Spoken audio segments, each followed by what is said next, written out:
It's very interesting in this book. The new section is called Part 2, Via.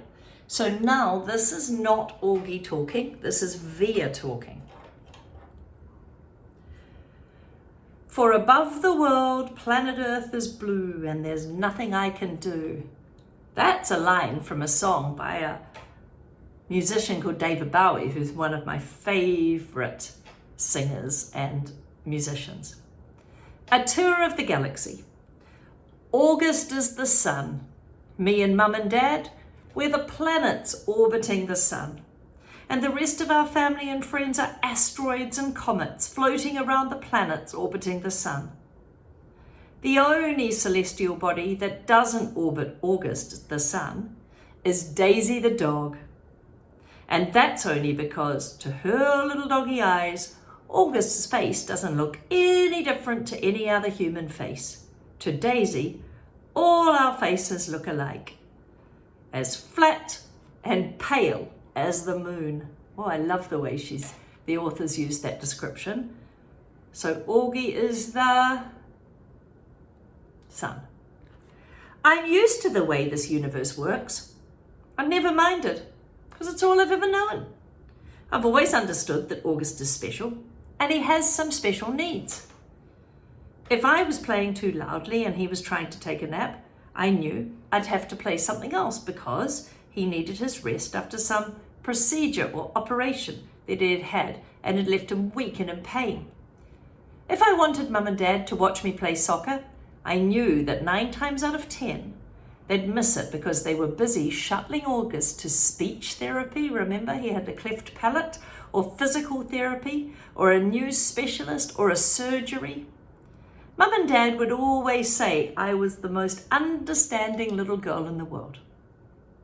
I don't know about that. Just that I understood there was no point in complaining. I've seen August after his surgeries, his little face bandaged up and swollen, his tiny body full of IV drips and tubes to keep him alive.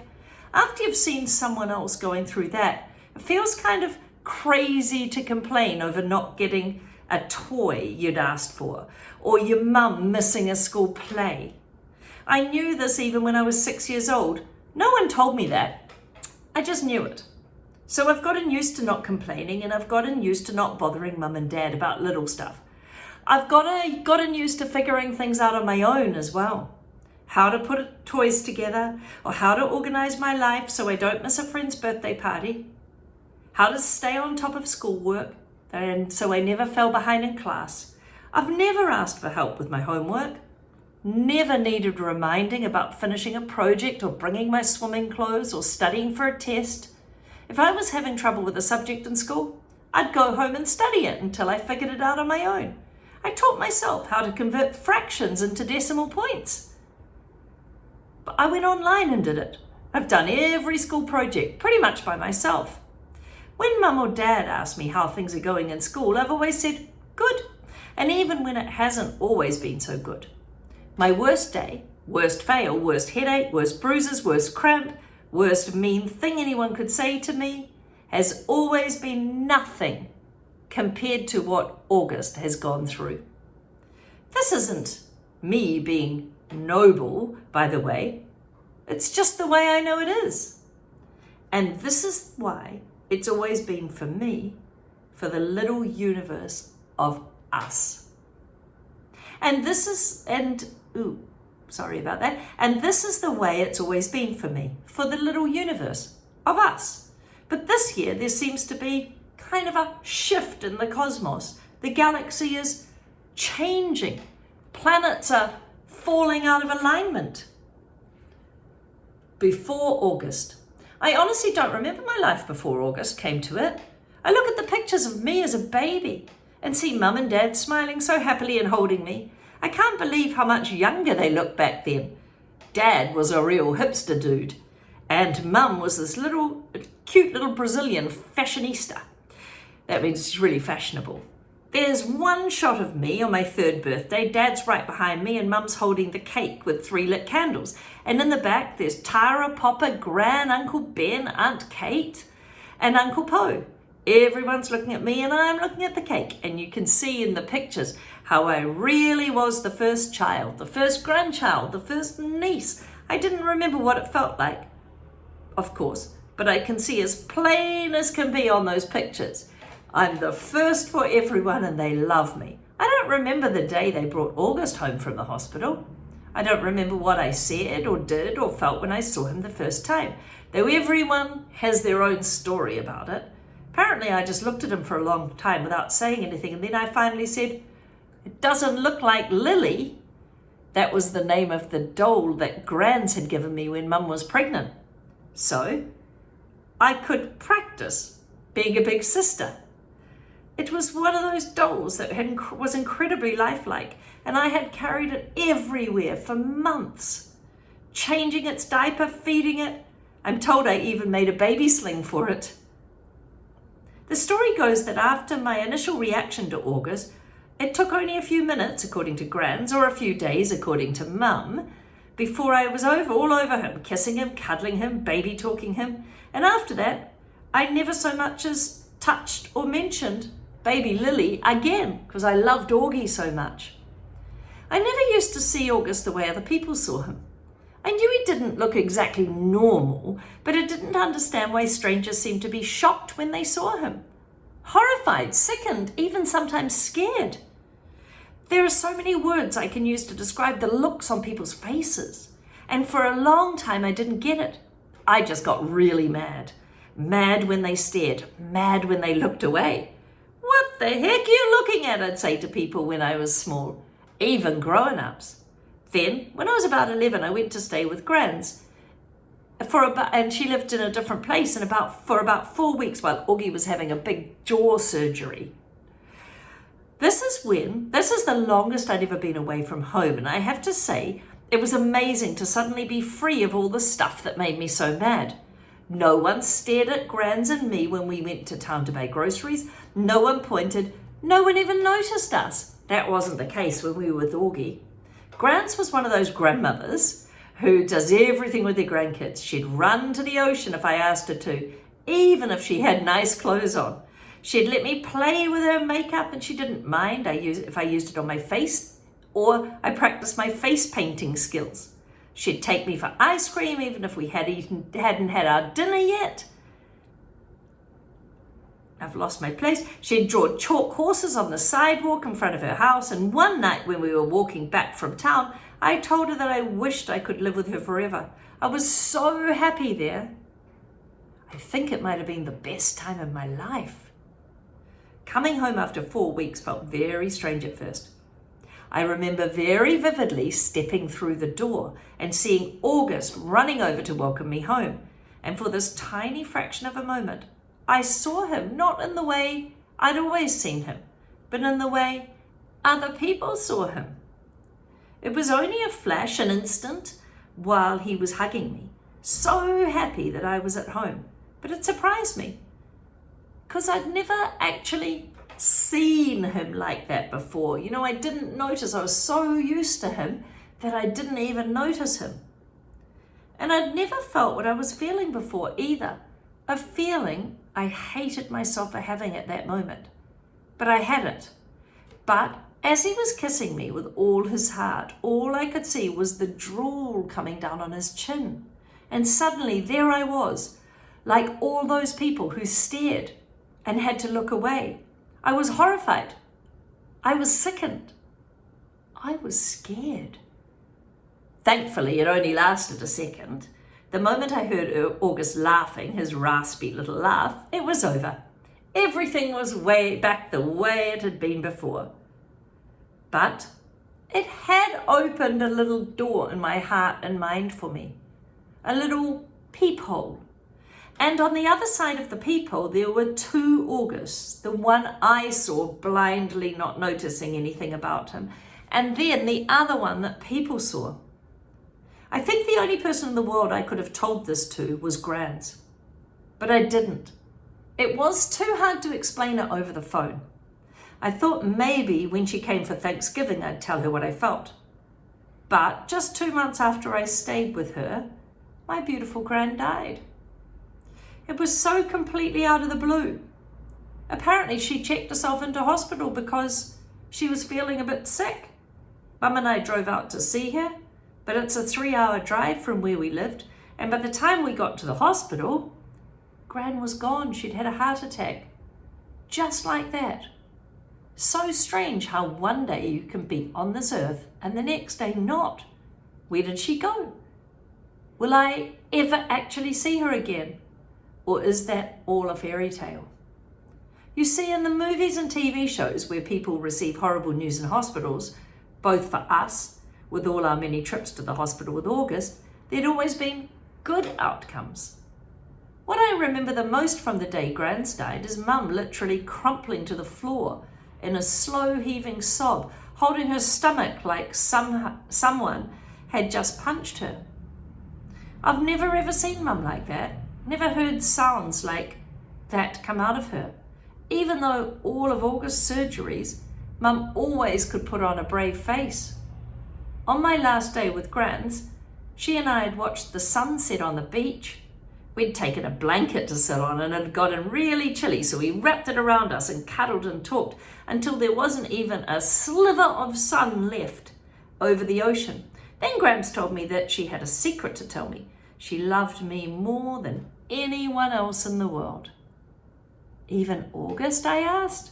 She smiled and stroked my hair, like she was thinking about what to say. I love Augie very much, she said softly.